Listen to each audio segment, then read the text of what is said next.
વિદ્યાર્થી મિત્રો, સ્વાગત છે તમારું નવા એક વિડીયોમાં। આપણે જોઈ રહ્યા છીએ ધોરણ 10 વિષય વિજ્ઞાન ભાગ 3।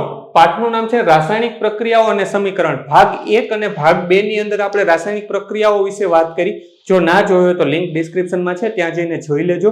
આ પાઠની અંદર આપણે વાત કરશું ઓક્સિડેશન રિડક્શન પ્રક્રિયા, એટલે કોને કહેવાય ઓક્સિડેશન, કોને કહેવાય રિડક્શન, ને આ બે થતું હોય તો કોને કહેવાય રેડોક્સ, આટલી વાત કરશું।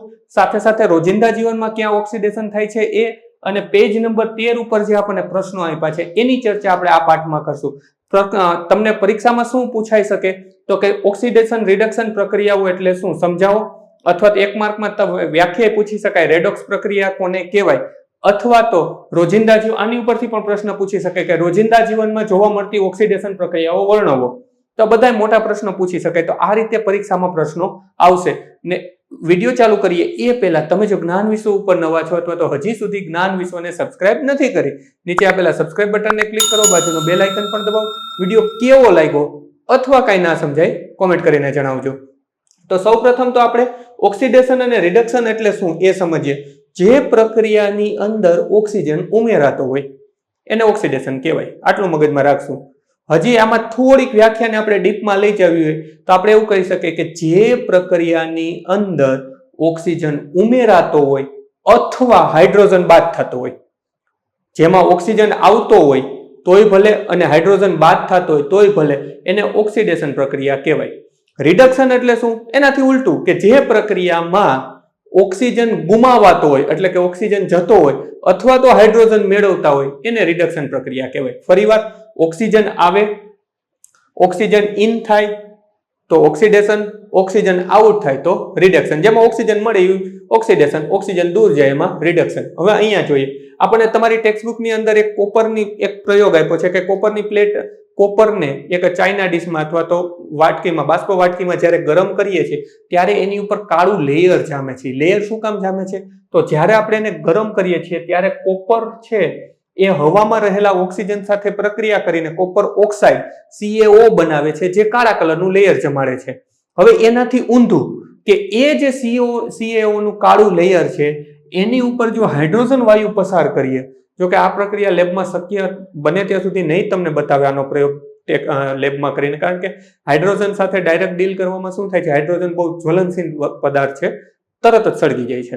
તો આપણે ખાલી સમજવાનું જ છે કે જો એમાં હું હાઇડ્રોજન પસાર કરું તો પ્રક્રિયા ધીમી પડી જશે। શું કામ ધીમી પડી જશે, કારણ કે અહીંયા જે ઓક્સિજન લેતી હતી એની જગ્યાએ મેં એને શું આપી દીધું, આ કેલ્શિયમ ઓક્સાઇડ ઉપર મેં હાઇડ્રોજન પસાર કરવાનું ચાલુ કર્યું તો એ હાઇડ્રોજન લઈ લેશે। હવે જે કાળા રંગનો પદાર્થ ઉપર જામ્યો તો એનો કલર કથ્થાઈ થઈ જશે। શું કામ એ કથ્થાઈ થઈ જશે, કારણ કે એને હાઇડ્રોજન મેળવો અને ઓક્સિજન છૂટો પાડી દીધો। તો આ પ્રક્રિયાને નીચે ફર્ધર આપણે જોઈએ કે જો CaO છે, આ CaO છે એ શું કરે છે તો કે પોતાનો ઓક્સિજન ગુમાવે છે અને CuO માંથી બની જાય છે Cu, કોપર ઓક્સાઇડ માંથી બની જાય છે કોપર, તો એ થઈ ગયું રિડક્શન। મતલબ આપણે એવું કહી શકીએ કે પ્રક્રિયાની અંદર એક વસ્તુ ઓક્સિડેશન કરતી હશે અને બીજી વસ્તુ રિડક્શન કરતી હશે, એનાથી ઊંધું અહીંયા રહેલો હાઇડ્રોજન, જે આપણે જો આ સેમ પ્રક્રિયા મેં નીચે લખી છે, હાઇડ્રોજન જે અહીંયા આવતો હતો એ હાઇડ્રોજન ઓક્સિજનને ગેઇન કરશે અને એ બની ગયું પાણીનો અણુ। આ બે એક જ પ્રક્રિયા છે, તો એ થઈ ગયું ઓક્સિડેશન। ફરીવાર કે જે પ્રક્રિયામાં ઓક્સિજન ઉમેરાણો, અહીંયા જો અહીંયા આપણે આ પ્રક્રિયામાં ઓક્સિજન ઉમેરાણો, અહીંયા ઈ જ થાય છે, હાઇડ્રોજનમાં ઓક્સિજન ઉમેરાય અને આપણને મળ્યા H2O અથવા પાણીનો અણુ, તો ઓક્સિડેશન। CaO હતું, કોપર ઓક્સાઇડ હતું, એમાંથી ઓક્સિજનની બાદબાકી થઈ અને બાદબાકી થઈ અને કોપર બન્યો, તો એ થઈ ગયું રિડક્શન।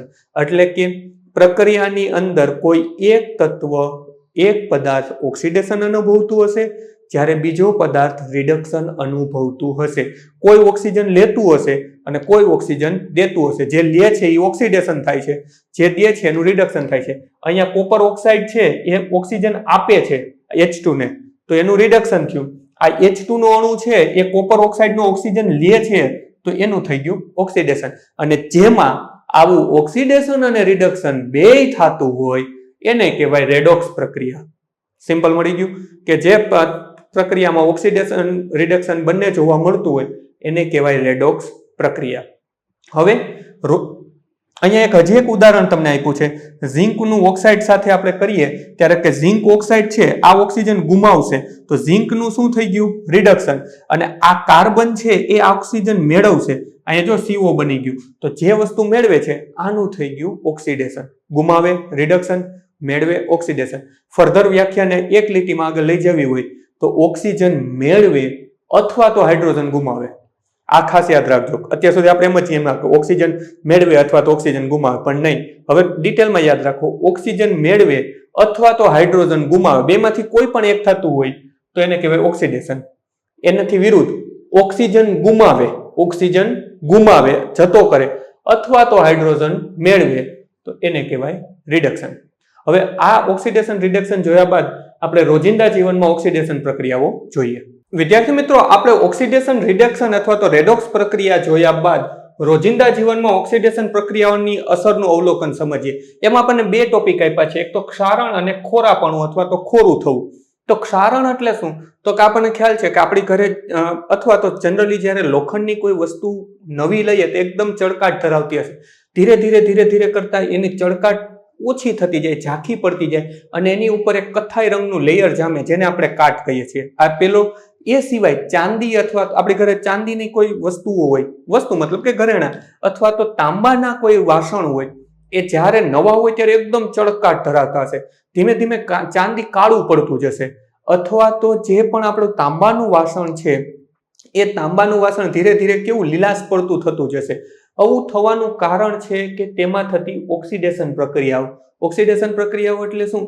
તો કે એ લોખંડ છે, એ ચાંદી છે, એ તાંબુ છે, વાતાવરણમાં રહેલો ભેજની અંદર ઓક્સિજન રહેલો છે અથવા તો એસિડ દ્વારા, આ બધા દ્વારા એમાં સતત ઓક્સિડેશન થાય છે અને એ જે આપણને લેયર જોવા મળે છે એનું ઓક્સાઇડનું લેયર જોવા મળે. જેમ કે આપણે લોખંડનો ઓક્સાઇડ જેને આપણે કાટ કહીએ છીએ, એવી જ રીતે કોપર ઓક્સાઇડ જોવા મળે છે, સિલ્વર ઓક્સાઇડ, એની ઉપર એનું લેયર જામી જાય છે કે આ વસ્તુને કારણે એની ચળકાટ ઓછી થઈ જાય છે અને એને ઘણું બધું નુકસાન થાય છે. જેમ કે લોખંડની વસ્તુમાં કાટ લાગે તો ત્યાંથી લોખંડ ક્ષારણ પામશે, આપણે એને ક્ષારણ કહીએ છીએ, અથવા તો ત્યાંથી ખવાઈ ગયું એવો શબ્દ વાપરીએ છીએ કે જેને કારણે હવે કાં તો એ વસ્તુ આપણે બદલવી પડશે અથવા તો આપણે એનું કોઈ અલ્ટરનેટિવ ગોતવું પડશે. અલ્ટરનેટિવનું આપણે આગળના પાઠમાં વાત કરવાની છે કે એને કલર કરી દેશું, એને ગેલ્વેનાઇઝ આયન બનાવી દેશું, પણ આપણે આગળના ક્ષારણવાળા પાઠમાં વાત કરશું. પણ અત્યારે ખાલી એટલું યાદ રાખીએ કે એની ઉપર ઓક્સિડેશન પ્રક્રિયાઓ થાય છે. જો તમને એવો પ્રશ્ન પૂછવામાં આવે કે રોજિંદા જીવનમાં થતી ઓક્સિડેશન પ્રક્રિયાઓ વર્ણવો, તો એમાં તમે ક્ષારણનું ઉદાહરણ લઈ એમાં તમે ચાંદી નહીં સમજાવી શકો, લોખંડ નહીં સમજાવી શકો તો કોપરનું, તમારી 5-7 લીટીઓ એમ જ સરસ મજાનું જવાબની બની જશે. એ સિવાય તમે ક્ષારણનું ઓક્સિડેશનનું બીજું ઉદાહરણ ખોરાપણું લઈ શકો. ખોરાપણું એટલે શું? તમે ઘણીવાર એવો શબ્દ સાંભળ્યો હશે કે બહારથી મળતું જે ફરસાણ છે કે જે તળેલી વસ્તુ છે, એ તળેલી વસ્તુ 10-15 દિવસ સારી રહેશે, જેવું તેલ પછી 15-20 દિવસ 25 દિવસ પછી તમે જ્યારે ખાશો ત્યારે તમને એક અલગ પ્રકારનો સ્વાદ અને વાસ આવશે. જે આપણે એવું કહેશું કે આ બગડી ગયું, ખોરું થઈ ગયું. એ બગડી ગયું, ખોરું થઈ ગયું એટલે શું? તો કે એમાં જે ચરબીયુક્ત પદાર્થ છે, ચરબીયુક્ત પદાર્થ એટલે કે તેલ કે જેમાં આપણે એને તળેલી છે, એ ચરબીયુક્ત પદાર્થ હવામાં રહેલા ઓક્સિજન સાથે પ્રક્રિયા કરી અને એ વસ્તુને બગાડે છે. હવે આવું ના થાય એટલા માટે આપણે એમાં એન્ટીઓક્સિડન્ટ ઉમેરીએ છીએ. ઘણીવાર તમે એન્ટીઓક્સિડન્ટ વિશે તમને હું કહું કે જે વસ્તુઓને લાંબા સમય સુધી સાચવવી હોય એમાં એન્ટીઓક્સિડન્ટ એટલા માટે ઉમેરવું. એન્ટી એટલે કે ઓક્સિજનનો વિરોધી પદાર્થ, કે જેથી કરીને હવે આની અંદર ઓક્સિડેશન ન થાય એવું તો નહીં જ થાય, પણ ઓક્સિડેશન કેવું થશે? ધીમું થશે. અને એ ધીમું થશે કે જેના કારણે અંદર રહેલો પદાર્થ બગડશે નહીં. અત્યારે આપણે એરટાઇટ કન્ટેનરો આવે અને એને વેક્યુમ શું કામ કરી લઈએ છીએ કે અંદરની હવા આપણે ખેંચી લઈએ છીએ. તમારા ઘરે ઘણીવાર આવું ફ્રીઝરની અંદર સ્ટોર કરવા માટે એવા વેક્યુમ બેગ આવે એરટાઇટ, કે જેની અંદર વસ્તુ ખોરાક ભરી અને અંદરની હવા તમે ખેંચી લ્યો, જેથી કરીને લાંબો સમય સુધી બગડતા નથી. એ સિવાય આપણે જે પણ ચિપ્સ ખાઈએ છીએ, ઘણીવાર એવું કહીએ છીએ કે બાલાજીની હોય કે ગોપાલની હોય કે જેના પણ નમકીન છે એની અંદર વેફર કરતા તો જ્યાંથી હવા ભરેલી હોય, એ હવા નથી હોતી, એ હોય છે નાઇટ્રોજન. જો હવા ભરે તો ઉલટાનું જલ્દી બગડે, પણ નાઇટ્રોજન શું કામ ભરવામાં આવે કે નાઇટ્રોજન બિલકુલ નિષ્ક્રિય છે, એ અંદર રહેલા પદાર્થ સાથે પ્રક્રિયા કરશે નહીં. નાઇટ્રોજન ભરશું તો અંદરથી ઓક્સિજન આપણે કાઢી લીધો છે તો એનું ખોરાપણું ઓછું થશે, કારણ કે એની અંદર રહેલું ઓક્સિડેશન પ્રક્રિયા આપણે ઘટાડીએ છીએ. તો હવે તમને ખ્યાલ આવ્યો હશે કે શા માટે ચિપ્સના પેકેટની અંદર આટલી બધી હવા ભરેલી હોય.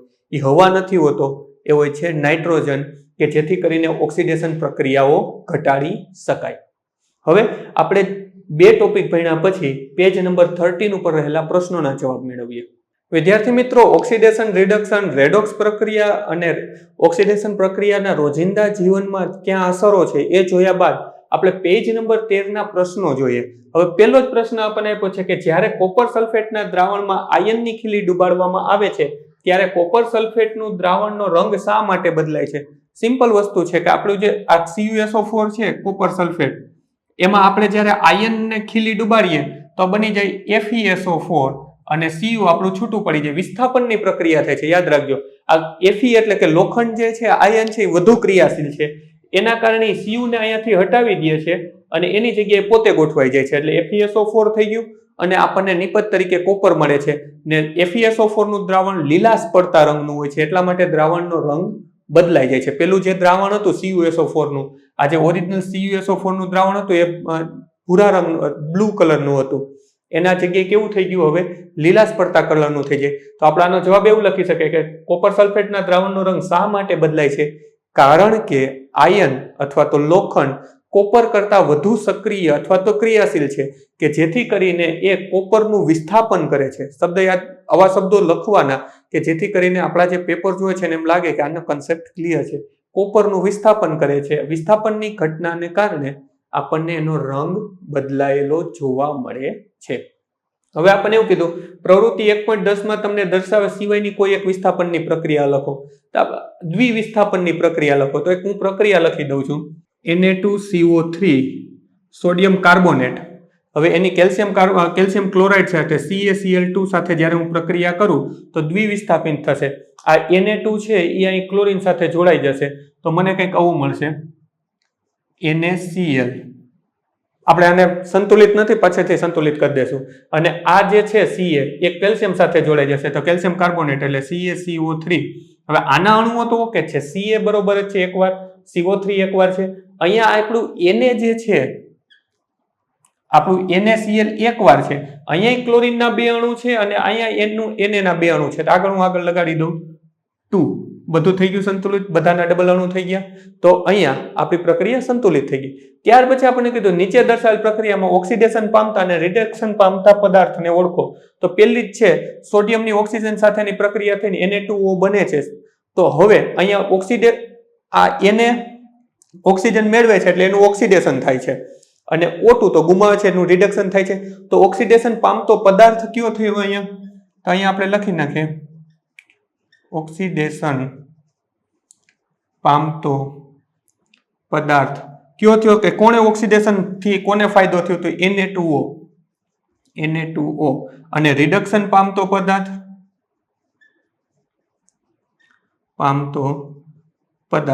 કોનું રિડક્શન થયું, કોને ઓક્સિજન ગુમાવ્યો? તો અહીંયા આપણે લખી નાખીએ O2. એવી જ રીતે નીચેની પ્રક્રિયામાં CuO છે, એમાંથી શું બની ગયું? Cu. તો આનું થયું રિડક્શન, ઓક્સિજન ગયો. H2 હતું, એમાંથી બની ગયું H2O, એને ઓક્સિજન મેળવ્યો તો આનું થયું ઓક્સિડેશન. તો ઓક્સિડેશન પામતો પદાર્થ અહીંયા કયો થઈ જશે? આ પદાર્થ થઈ જશે ઓક્સિડેશન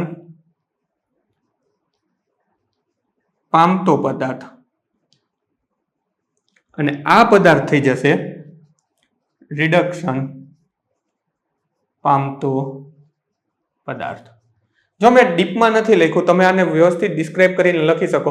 અહીંયા આપણે પ્રશ્નોના જવાબ નથી મેળવતા, એની સમજૂતી મેળવે છે કે એ પ્રશ્નોનો જવાબ આવ્યો કઈ રીતે.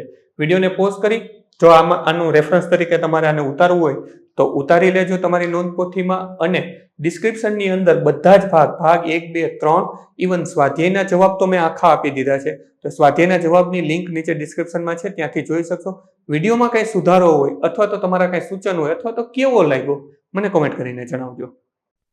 બાળ મિત્રો, વિડીયો જોવા માટે ખૂબ ખૂબ આભાર. આ વિડીયોને લાઈક કરો. જો હજી તમારા મિત્રો સાથે આને શેર ના કર્યો હોય તો આ વિડીયોને શેર કરજો, અને મારી આ ચેનલને કે જ્ઞાન વિશ્વને સબસ્ક્રાઇબ કરવાનું ભૂલતા નહીં. ચોક્કસથી આ ચેનલને તમે સબસ્ક્રાઇબ કરજો. Thanks for watching. ફરી મળશું બીજા વિડીયોમાં.